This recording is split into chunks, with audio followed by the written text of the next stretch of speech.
Hi, Terry here with another episode of the Animation Industry Podcast. This episode features a very well-known pixel artist turned indie video game developer who chats about how they landed in the exciting world of indie video games and what it's actually like and what they spend 90% of their time actually doing, plus a really important discussion about burnout and how to maintain a healthy artist mentality over the years. But first, I have a short message I want to share with you because it's been one of my goals to generate enough interest in this podcast that I can actually get some episodes sponsored to help pay for expenses like hosting on SoundCloud or buying a better mic and all those fancy things. And I have been running this podcast weekly for 34 weeks in a row, and I'm really happy and proud to share with you my first sponsored message. So this episode is sponsored by my friends over at Rocket Sky 3D Animation School, who've created an amazing online program to train you to become a professional 3D character animator in little over a year, even if you have absolutely zero experience at all. You will learn everything from the ground up, from basic drawing for animation to producing your own short film. They help you master everything a studio wants to see in a portfolio to get you into the industry as quickly as possible. They also offer low tuition rates and installment plans. So if you're interested in a career in the amazing animation industry, which I am on my own path to pursuing right now, or you want to level up your skills quickly, all you have to do is sign up at www.rocketsky.ca, and they'll send you more info about the program and free ebooks with top tips and tricks from the pros. So I will include a link to that in the description of this podcast, so please check them out. Now back to the episode. The person I'm interviewing today is none other than Ro, or Ropunzel as they are known online. And if you aren't familiar with Ro, who is very present on Twitter and in the indie video game development scene, Ro is one of the main pixel artists behind developing Starbound, the so-called sequel to Terraria, the so-called 2D version of Minecraft, if you're not familiar with it. So after that, Ro went on to become one of the main artists and vector artists on RimWorld, a story-driven sci-fi colony sim, and then was the lead artist on Nomoria, a gnome-based sandbox game. But more exciting is that they are working on a fresh, new pixel art open-world sandbox game right now, the name and details of which are revealed more in our chat if you haven't heard of it yet. So without further ado, Ro, thank you so much for being here. How are you? I'm well. I'm on the mend. As you know, I'm recovering from my hip surgery I had a month ago. Yeah. But it went pretty well, and I'm getting around easier now, and I'm able to focus on the work I'm doing with my company. Yeah, well, I'm really sorry that you had to go through hip surgery. That really sucks, but I'm glad you're doing better. Thank you. So I'm really happy you're here because I got the connection through one of my former coworkers, and he said so many good things about you, and I've kind of indirectly, I guess, followed your work just by default from following Starbound and everything. So thank you. Yeah. So today I want to chat about kind of four main things with you because, in our pre-chat, I really valued your perspective on and like all the experience you've had in these areas, which can, I think, really help somebody who wants to kind of approach indie game development in their career or just video game development or just kind of follow what their dream is. So first, I want to talk about your journey into indie game development specifically because, it's not a very clear path for people, but you've had the opportunity to develop some ridiculously successful games, and now you're developing a new one, which I know is going to be also an equally ridiculously successful, if not more so. Then I want to chat about kind of like what the day-to-day of your role actually is, because like from my perspective, it's kind of just fame, fortune, and glitz and glamour and everything. And you said something interesting to me in the pre-chat too, which is basically you have to kind of pass a certain bar. And I've been thinking about this ever since we had that pre-chat. You have to pass that like technical skills bar, and then everything else after that is people skills. And it's interesting for me, especially in school, because right now myself and everybody around me is like striving to become like so amazing technical wise. And not to say we're not focusing on the people skills, but that's just like not in the forefront of what we're thinking of. So yeah, I want to chat about that. And then the final thing is you went through a long period of kind of burnouts after working on some of your games. And so I want to chat about specifically how you handled that and got back into the industry. So I'll stop talking and let you start talking. So what got you into everything in the first place? Oh geez. Well, my dad was he was a computer engineer for ICL in the 90s, which was basically the British version of IBM. So I grew up playing games with my MS-DOS, and he was always bringing computers home and floppy disks with games on it and such. And one of my earliest memories was watching my brother play Monkey Island 2 Oh my on goodness. yes, which by the way is basically one of my favorite games of all time. But No. I've yeah, never but heard anybody talk about this game, and I also randomly happened to play it with my brother too. oh, So it's an absolute classic. But it was one of my earliest memories when I was like 3 or so, just watching my brother play it, and like before I could even like really form sentences and talk and such, or even read, I used to carefully watch what he would do, and I'd carefully replicate all the actions he'd make Guybrush do, so I could progress in the game myself. But the experience really left a lasting impression on me, and I guess just as I grew up, I wanted to recreate that same feeling of wonder and inspiration that Monkey Island 2 gave me. And it was always in the back of my head going, I wish I could do that sort of stuff. But I'll be honest, like I considered like being a video game developer like one of those like unobtainable dream jobs, like being an astronaut or something like that. Just something everyone wants to be, but you don't really realistically have a chance of doing. So it was in the back of my head, but I never really made any concrete steps towards achieving that. It wasn't until I was about 17 or 18, I believe. I was talking with a friend of mine, and we were talking about a game idea we had together because um, it was something we just always did as a sort of exercise. We would just talk about theoretical game ideas, but never actually did anything with them. But we had an idea for this adventure game. The concept escapes me, but the short of it was, I ended up opening MS Paint and plotting pixels down to make sort of like a rip-off of the LucasArts Monkey Island style. Now, in retrospect, it looked terrible, but at the time, I thought it looked awesome at the time, and I was like, "Wow, this looks just like LucasArts. Maybe I can do this." And he agreed, and he really he encouraged me to keep practicing and make more assets for this hypothetical game. So then I'd make more characters, I'd make more backgrounds and that sort of thing, until eventually I had this whole library of game assets ready to go, and it was like, oh, so this is how you make a game, I guess. And it just sort of progressed from there. I started branching out into making more experimental things like vehicles and different character styles and that sort of thing. And because I had nothing else to do, I was like 18, 19. I just threw them up on a DeviantArt account because just to show people if nothing else. And I won't say word of mouth spread, but like my friends started taking notice, and like people started saying, you should be a game developer. You'd be really good at this. I'm like, nah, this is just a hobby. I mean, who cares? Whatever. No one's gonna like this. And I never really saw it as a serious thing until in 2011, I believe, when Terraria released.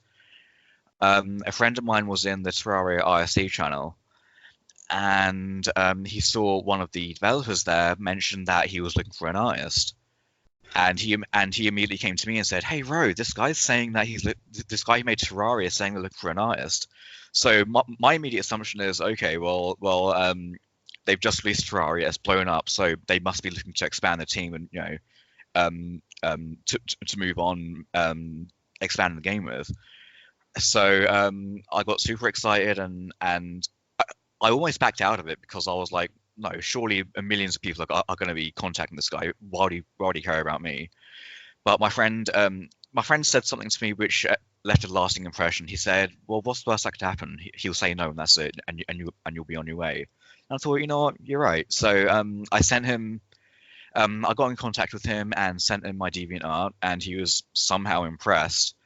And too long didn't read. A couple months later, I got offered a contract on the game that ended up becoming Starbound, and that was my first real project as a game developer at age 21. And that was how I sort of accidentally fell into it, really. Yeah, wow. So you just kind of had a passion for MS Paint pixel art, and Yeah. then a couple of years later, you're working on Starbound. So Well, first of all, that's incredible, and I'm really happy you applied. And that advice, like, what's the worst that could happen, is great. But I think a lot of people don't even bother applying because of that fear of, oh, what if? Right. So, what were you doing between 18 and 21 then? Between 18 and 21, honestly, I wasn't doing a lot. I lived in Spain, which at the time it was going through the recession and had the worst unemployment rate in basically all of Europe in terms of in terms of the youth demographic. So I had nothing else to do besides just practicing my pixel art and doodling stuff. So, okay, so like thinking about pixel art, like I'm in animation school right now, and we Uh-huh. learn a lot of principles of like character design and animation and like et cetera, et cetera, et cetera. But you didn't really have this technical training. So, like, how do you know your pixel designs are good, or like, where did you learn to do everything that you can do? Because like pixel art on, three indie games and counting, and the animation, that's kind of everybody's dream. It was I would say 90% self-taught and 10% referential. Yeah. The good thing about pixel art is there's a very rigid set of rules that define what pixel art is. And I won't ramble on about it, but the short of it is that you can't use automated tools to quicken the process, if that makes sense. Like you can't use tools that like blur or like mix colors and that sort of thing. Stuff like filling areas, that's fine, but like anything that automatically manipulates the pixels on your behalf that aren't individually controlled by you on an individual level, that breaks the sort of rules of what pixel art is. Yeah. And really, as long as you follow those guidelines, you're mostly okay, and you can sort of glean what those guidelines are by effectively taking a cursory look at existing pixel art and zooming into it. Basically, that's what I used to do. I used to take screenshots of games I liked, and I would zoom in and I would see how the pixels were arranged in certain formations and arrangements, and I would essentially study those and then try to replicate them, and sort of through doing that you sort of glean what the rules are. um um I will say that a different route I took is that now this isn't a very popular opinion to have, but starting out my first couple of years, I actually didn't worry too much about getting opinions from my peers and such. I didn't like go onto like Pixel Joint and post my stuff there and get criticism and such, because I didn't view it. Even then, I didn't view it as a career thing. It was just a hobby for me. So I thought, if it's just a hobby, I want to have fun, right? Yeah. And if I'm constantly asking for criticism and critiques and getting basically like crapped on by people, I'm not going to be having fun. So a lot of this self motivation was just avoiding that and being motivated by my own achievements, and trying to limit how much approval I sought from my peers at the time. So how does it feel now that you're doing it professionally? Um, it's honestly it's quite surreal, to be honest, because I still never really considered it to be like a career path. Yeah. So I just consider myself extremely lucky that I've been able to make one game with it, let alone three, let alone make a living from it. It's yeah, it's quite sobering. Nice. So you mentioned that you referenced some video games. Which ones are really good to reference for pixel art? Um, oh geez. Personally, I started with the LucasArts ones because um, as far as the character designs went, they didn't use an obscene amount of colors, Mhm. and I find a common mistake pixel artists make starting out is they bite off way more than they can chew as far as colors and dimensions go, and they try to make these huge elaborate pieces with, like 16, 20, 24 colors, and that's like 300 by 200 pixels, which is like massive in terms of pixel art scales. And when you're doing pixel art and starting out, biting off more than you can chew, you get burned out really quickly. So it's always best to start simple, which is what I always tell everyone. And the LucasArts style of characters, which is like, like Monkey Island 1, Monkey Island 2, Sam and Max, that kind of thing, they typically use about no more than 4 colors per character. They usually keep it to around that, so it's a lot easier to keep track of how many colors you use and how they interact with each other, so you don't get overwhelmed and lose track of what you're doing. Oh, makes sense. So after working on Starbound, like what was the biggest thing you learned from a pixel art and animation perspective that you didn't know before? Because you kind of were jumping into your first professional role, and I would assume learning a lot as you went too, no? Yeah, this is actually quite funny because as I mentioned before, I learned pixel art using MS Paint, and I was still using MS Paint when I applied to go on Starbound, and Oh of my course, goodness. MS Paint doesn't have any animation tools that come with it. It's just for making static art, right? So of course, when I applied, the first thing I was asked was can you animate, because they're going to need like animated sprites and such, right? So I completely bullshitted. I'm sorry. I can I say that? You can say whatever you want. Okay.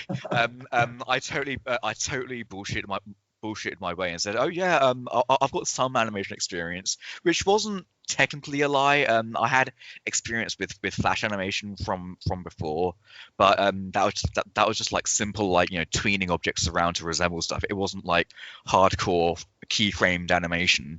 So pretty So much a lie. yeah, so basically a lie, but or a white lie if you like, but still a lie. But I totally bullshitted and said I knew how to animate, and I thought, well, okay, well, I've said I know how to animate. I'm just going to pray that I can learn on the job and cover it up as I go. And somehow, by the grace of God, I was able to make it work. I was able to teach myself how to animate while looking like I already knew how to do it. So I would say the biggest thing I learned on Starbound was how to animate in the keyframing animation style of animating frames manually by hand. And I would say that was a critical skill that you need to know if you want to do pixel art on a professional level. What program are you using to animate in pixel art? Well, not MS Paint anymore, thank God. Yeah, right.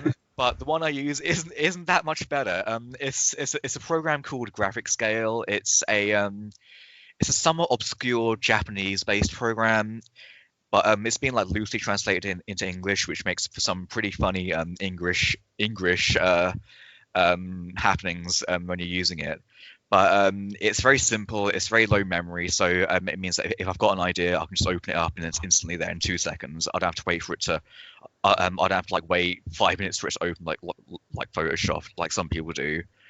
And it's functional and it's small and it's cheap, so I like it.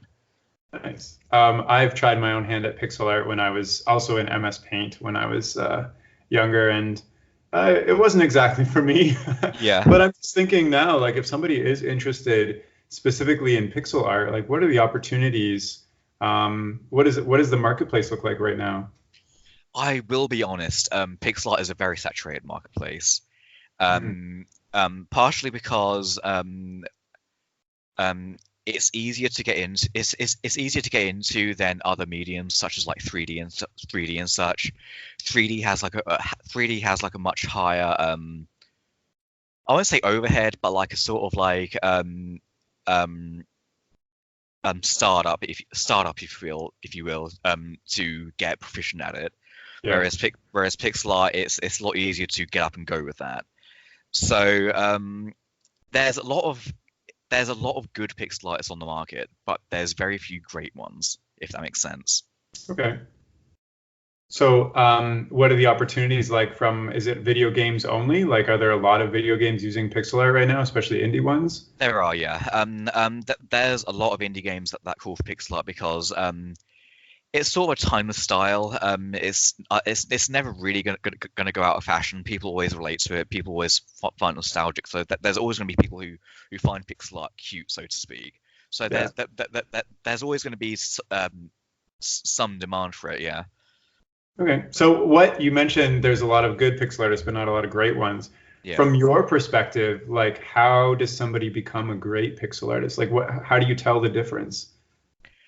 I think what separates the good ones from the great ones, at least in my experience, is adaptability.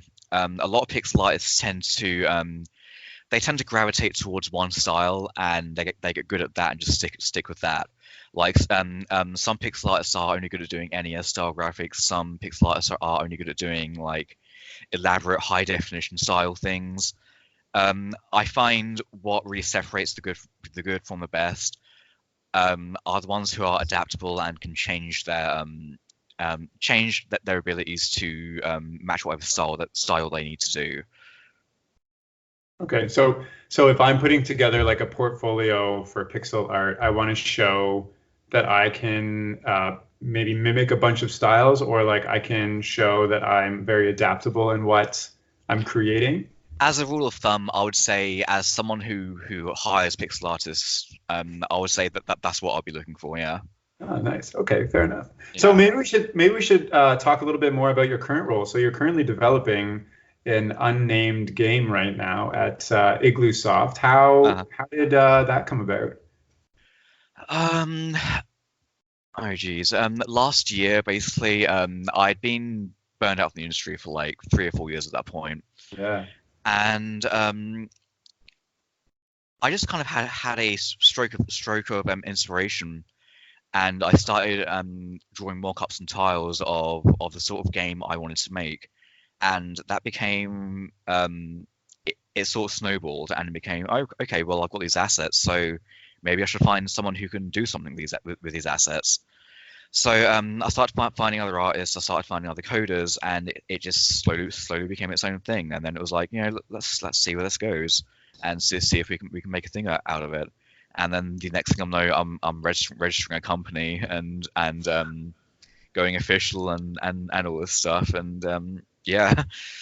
So right now, are you like grinding on the pixel art, or are you grinding on kind of the business side of things and getting everything together? I told myself when if I was going to make my own game, and if I was going to design my own game, I wanted to be able to focus most of my attention on the management and the design side of things. I thought if I was doing that, I wouldn't be able to lead the art as well, because then I'll be stretching myself too thinly. Yeah. But what I wanted to do was I wanted to manage the business and logistical side of it, while having a supportive role on the art and deferring to another lead artist who I take on. So I sort of take a supportive role in terms of art. I sort of I ask them, hey, what do you need help with? What can I help with?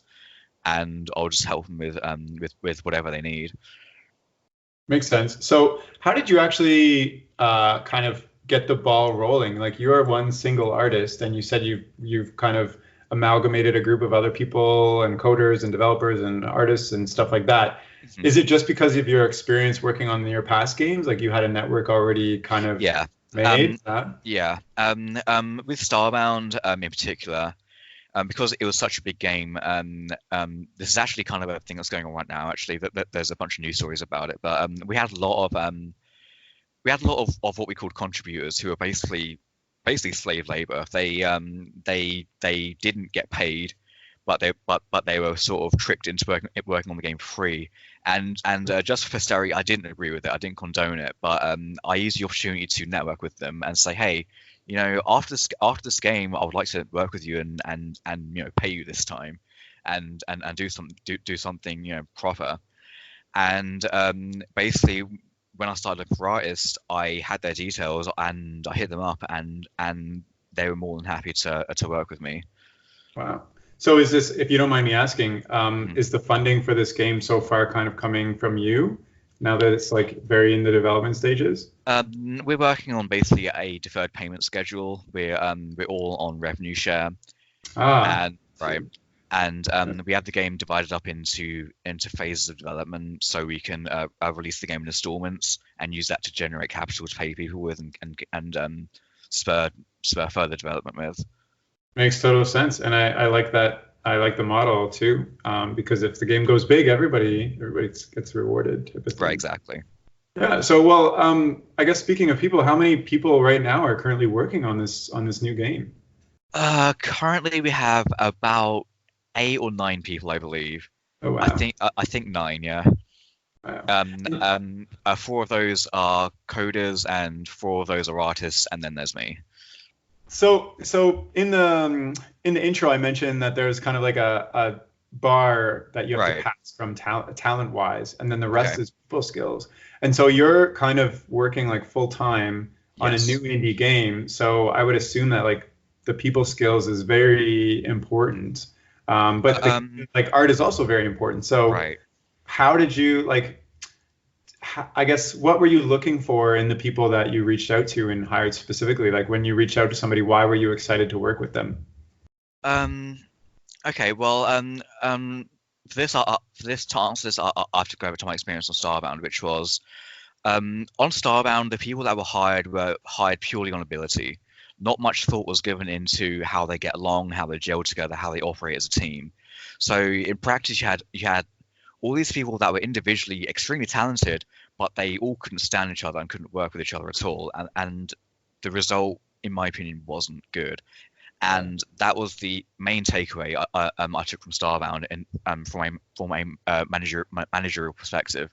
So I told myself, if I ever do my own thing, finding people who not only are past a certain level of skill is a priority, but also finding people who work well together in in a team environment.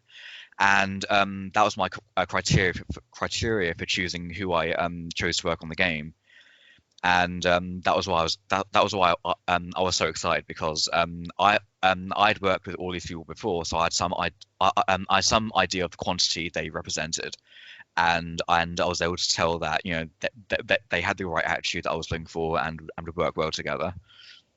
Yeah. So what you're saying to me, it sounds like it doesn't matter if you're the best artist in the world, if No, your ego is too big or you're not cooperative to work with, like nobody really wants to work with you in that case. basically, So, yeah. so you're on your own.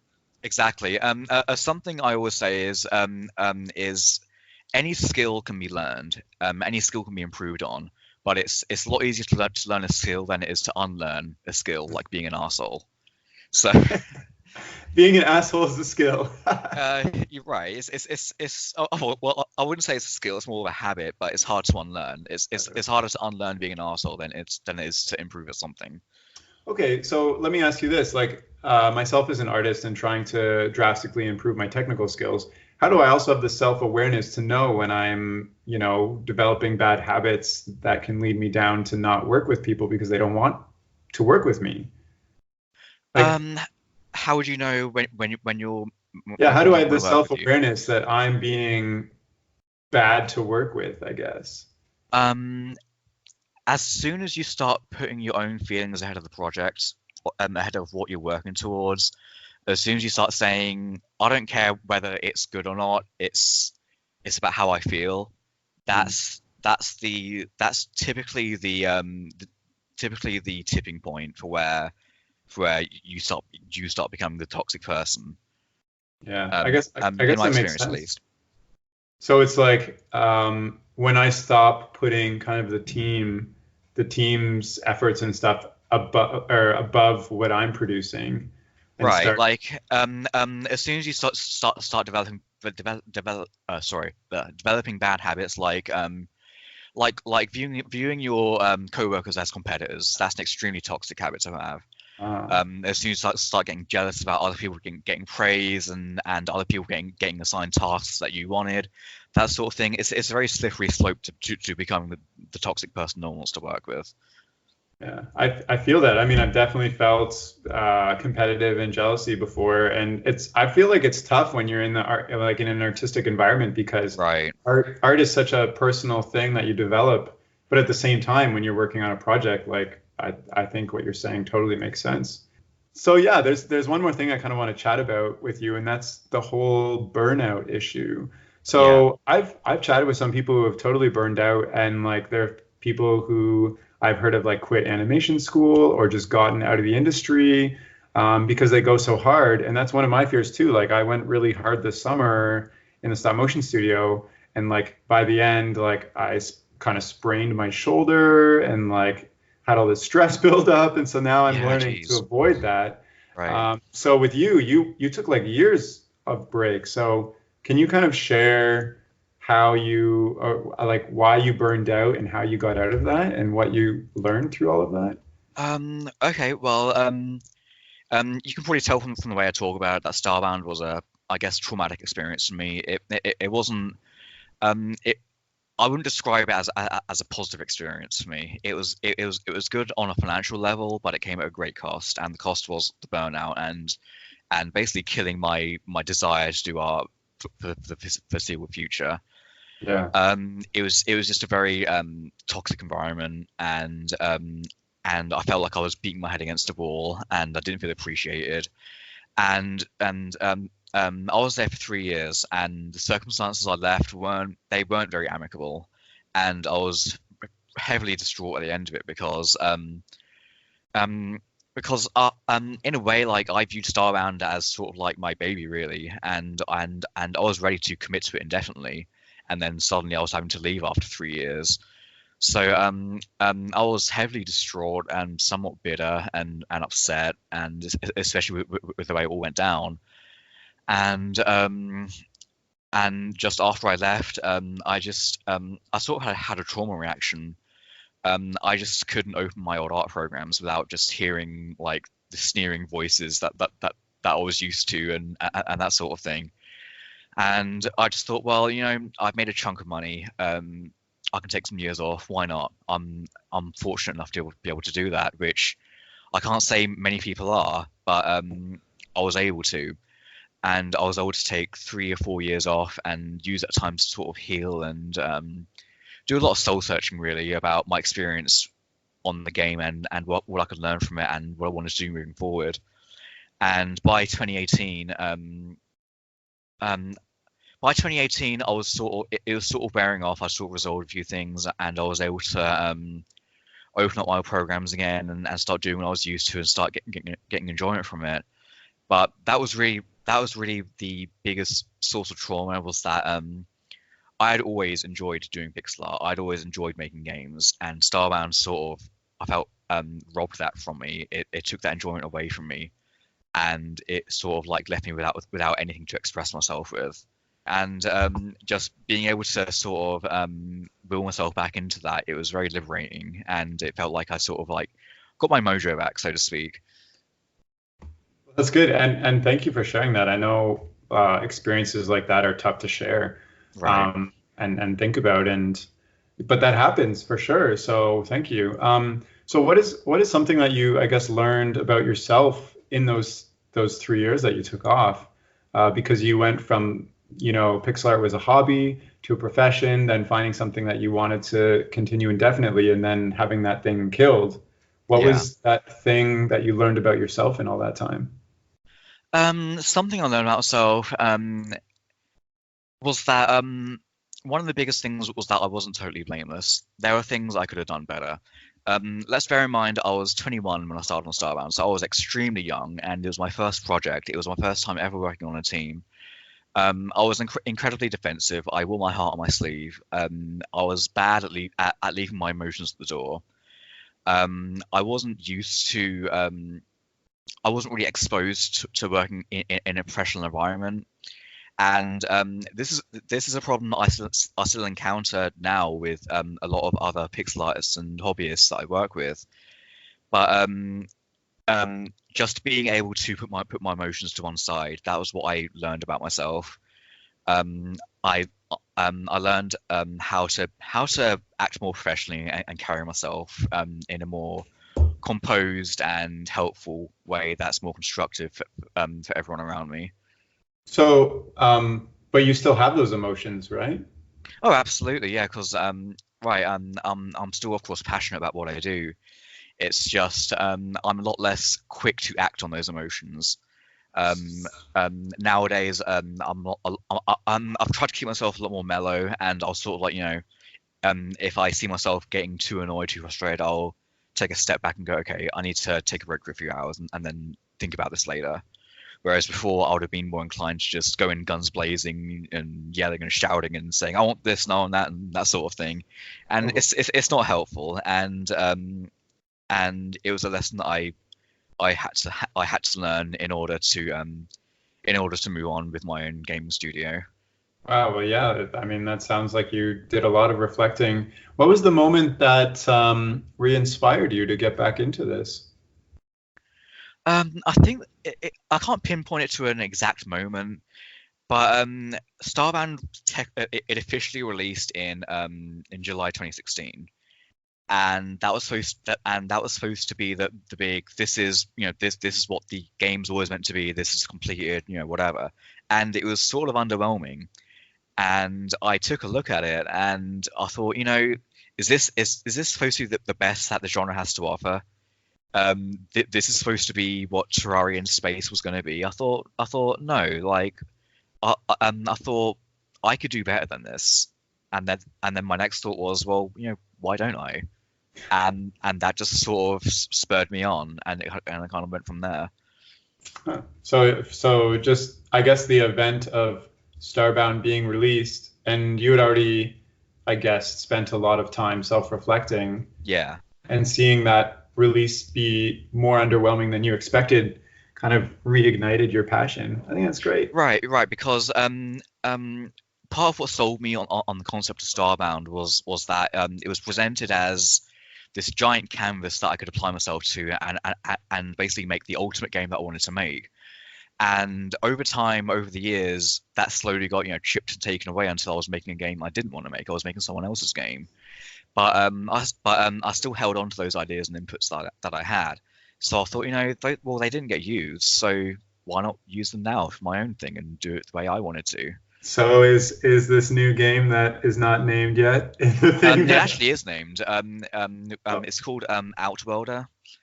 oh, Yeah, oh, okay, great. yeah, Um, was that a recent thing? yeah. It was. Yeah, yeah. Ah, The okay. last couple of days. Oh wow. Okay. So Yeah, very super. recent. I think it's Announcement, been. everybody. The game that Ro is working on is called Outworlder. Yeah, Nice. I like it. excellent. Um, so I guess things just kind of spiraled from there. And do you feel like you're working on your dream project now? Oh, absolutely. Yeah. It's a really liberating and freeing experience. Just being able to have your own inputs take and then take sole responsibility and control of facilitating them, and not having to answer to anyone else and pitch them to anyone else and petition for stuff and that sort of thing. You can just have an idea and then just do it. It's a really good feeling, Yeah. and it's really invigorated my love for making games and the industry. Well, I love to hear that, and it definitely sounds like you're super passionate about it. I'm still thinking a little bit about the burnout thing. So Mhm. going forward, besides kind of managing emotional responses to things, what else are you doing to make sure that you don't avoid, or sorry, make sure that you avoid the burnout and don't go down the same path, even if it's, I don't know, not the emotion thing or not the coworker thing, like what are you doing to avoid burnout differently this time? Right. Well, that also ties into what I learned from before with picking the right team. They say negativity breeds negativity, and I feel that's a really true statement that holds. And so to answer your question, a lot of what I've done to avoid burnout is a sort of proactive measure, which is avoiding just avoiding negative people, and surrounding myself with people who are upbeat and want to work and want to share the vision that I've got and think on the same wavelength and don't want to put themselves first and that sort of thing. The environment I've put together, I honestly consider one of my proudest achievements right now, because it's such a positive and healthy environment, and it's sort of by itself, it sort of acts as a countermeasure against burnout. Hmm.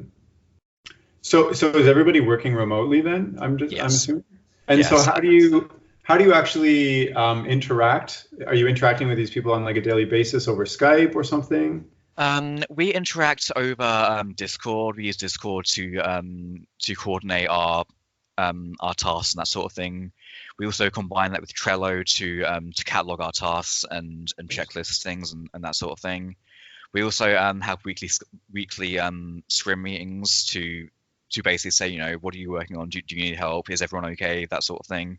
So yeah, we've sort of got our own sort of like in-house system going on, which is a combination of Discord and Trello and Skype meetings. And how are you? Because one thing you mentioned before was kind of the feedback you were getting from other people was part of that burnout. So how do the feedback sessions go now? Like, what is there a structure to them, or is it just a different way of thinking? Feedback in terms of what exactly? Like when somebody finishes a project and maybe I don't know, they didn't deliver the right thing, or something needs to be changed, or I don't know, you work with your lead artist and give that person feedback too. Right. Well, we talk daily, like on an almost constant basis, and one of the ways I work is I always love to see work in progress, WIPs and mock-ups and that sort of thing. I notice there's certain habits certain people have where they don't want to show what they're working on. They get incredibly defensive about things that are in progress and only want to show when it's finished. And I've had to work hard to sort of break that habit in a few people, because if something's got to be changed, I'd rather catch it early on than when it's later on, because then it compounds the amount of work that you need to fix it, right?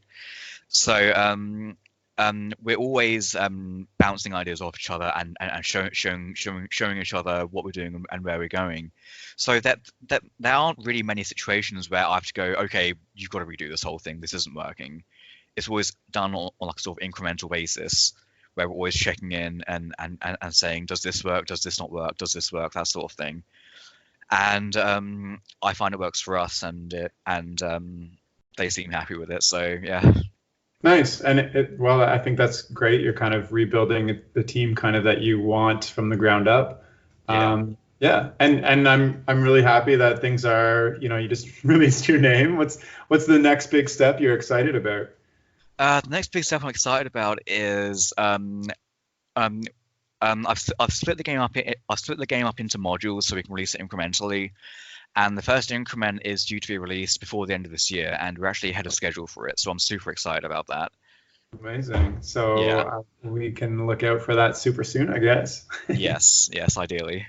Amazing. Well, I think we're almost, wrapping up our chat here, but just looking back over your career, where would you advise someone else who wants to follow a similar path in like indie game development or pixel art as you? I can only speak for myself, and I'll be totally bluntly honest in that I got extremely lucky in my path. But you must work with people who also are in the indie game development world and know people. So do you know, is it everybody so lucky as you, or is there like a common path to get in, or? I wouldn't say there's a common path. Everyone's got their own path. I can only say what I did. Yeah. And it's sort of like a your mileage may vary thing. It might work for you, it might not work for you. You might have to choose your own path. I'm not sure, but I can't guarantee it would work. But the one thing I can say is the biggest thing I've learned is it's not what you know, it's who you know. Networking is extremely important, and being able to talk to people and get your name out there and just do favors for people so you can be called up on. It goes a long way, but of course don't let yourself be exploited at the same time, because that's a whole different problem. But just be open-minded, get your name out there, talk to people, be nice, be open, be easy to approach. That's really the best advice I can give. Yeah. And honestly, most people I have on this podcast say the exact same thing. They got into their position from luck or who they knew, and I think that's the best advice. I'm thinking, because you're very active on Twitter, is Twitter a good place to start talking with developers and things? Twitter can be. Twitter sort of needs its own sort of skill set to navigate really well. It's hard. It's difficult to get your name out there on Twitter, and to be And to be completely honest, I haven't even figured that out yet. But I would say a good place to start would be smaller development forums like Igloosoft and NeoGAF, that sort of thing. Places where people are always looking for like volunteers to help out with things, and like-minded people. That's always a great way to sort of get your name out there. Is to find like-minded people and get on their level. 100%, yeah. Yeah, I was going to ask you if there are specific forums that people can follow, because Right. one kind of question that I run into from like my classmates and other people that I talk to is like, where do I start getting connections? And like conferences or like forums, I think are a great place. So yeah. Yeah. Cool. So I guess my last question is, how do you develop kind of the confidence in your own hobby to go forward like you did? Like, it was purely a passion project for you, but like what specifically did you focus on to get so good in your hobby? And in a general sense, I guess. Okay, well, again, I'll preface this by saying this worked for me. It's not strictly a popular opinion to have, but I found what worked for me was actually avoiding seeking too much critique and trying to train myself to take an objective look at what I'm doing and not relying on other people. Because I find if you rely on other people too much, it ends up sort of demotivating you after a while, because you just always getting negative feedback, and if you're always getting negative feedback, how are you going to motivate yourself to keep on going? It's unrealistic to expect someone to go on without any positive reinforcement. I definitely feel that. It's almost like you want to protect yourself from any feedback, because you're scared if people do or do not like it. You're scared they're going to say something bad about it. Plus, at least for me, like sometimes I feel insecure about something that I am proud of at the same time, and I don't want to hear that negative feedback. Like, right. I don't know, I drew something and the shadows are off and I didn't notice, or something like exactly. that. I was going to say a very, very early on in my career, I actually did suffer burnout because I didn't want to draw anything, because I'll be like, well, what's the point? No one's going to like it. That they're all going to just critique it and say this isn't good and that is good, and I'm going to feel like crap at the end of it. So it wasn't until I just went, you know what, I'm going to draw this thing for me. This is for enjoyment. If I get enjoyment out of it, then mission accomplished as far as I'm concerned. That was when my art started improving, because the biggest thing was I was completing art. And I find if you're trying to grow as an artist, that's probably the most important thing you can do is actually finish it. I would always value say a 6 out of 10 piece that's finished rather than a 9 out of 10 piece that's unfinished. Yeah. And that's something, again, that I always try to impress upon my artists I work with, which is good artists deliver. So if you're too worried about being perfectionist and making everything perfect, you're not going to last in this industry. You have to learn to be able to just say, you know what, some people aren't going to like this. I don't care. I've got to finish this, and just move on. And I would say that was a big thing in propelling myself forward, was learning not to worry too much about what people are going to think, and as long as I could view my own art on a objective level and not lose perspective, then, well, who cares, you know? Yeah, definitely. I totally feel that. Sometimes I get caught up in the perfectionist loop, and then it just is never finished, and I never release it, and nobody ever sees it. So right, exactly. Yeah. Totally. And like, what use is doing art if no one's ever going to see it? You're wasting everyone's time in that case. Exactly. Yeah. Well, do you have anything else you'd like to share before we wrap up? No, not off the top of my head, no. That's totally fine. Thank you so much for coming on the podcast and sharing all your experience and everything. It's been really fun to hear kind of behind the scenes of some of the games that I've been following, and also the latest one you're developing now, Outlander. Yeah, thank you. Thank you. And if you're listening and you want to get in touch with Ro, you can do so by following their Twitter, which is Ropunzel, or by following the development of Outworlder on igloosoft.org, and I will include the links to both of those in the description of this podcast. And that's all for now. Okay, bye.